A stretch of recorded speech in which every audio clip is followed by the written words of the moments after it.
Hey everyone, welcome back. আজকের recipe sugar can mint lemonade. ব্লেন্ডারের জগে 2 গ্লাস ঠান্ডা ঠান্ডা আখের রস নিয়ে নিচ্ছি। পুদিনা পাতা দিয়ে দিচ্ছি 1 চা চামচের মতো, বিট লবণ আর কালো গোলমরিচের গুঁড়া,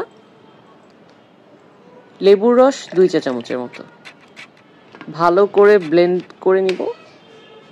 হাই হিটে একদম খুব ভালো করে ব্লেন্ড করে নিব 1 মিনিটের মতো।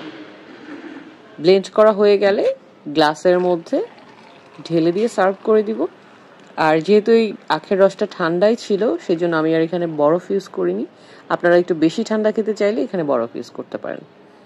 1 টুকরা লেবুর স্লাইস দিয়ে নিয়েছি, ব্যাস হয়ে গেল সুগার ক্যান মিন্ট লেমনেড। অসম্ভব রিফ্রেশিং, গরমের মধ্যে খুবই ভালো লাগে। আপনারা ট্রাই করতে পারেন। নর্মাল আখের রসকে বানিয়ে ফেলতে পারেন অসাধারণ আখের রসের মিন্ট লেমনেড। আজকের রেসিপিটি ভালো লাগে অবশ্যই শেয়ার করবেন। ধন্যবাদ।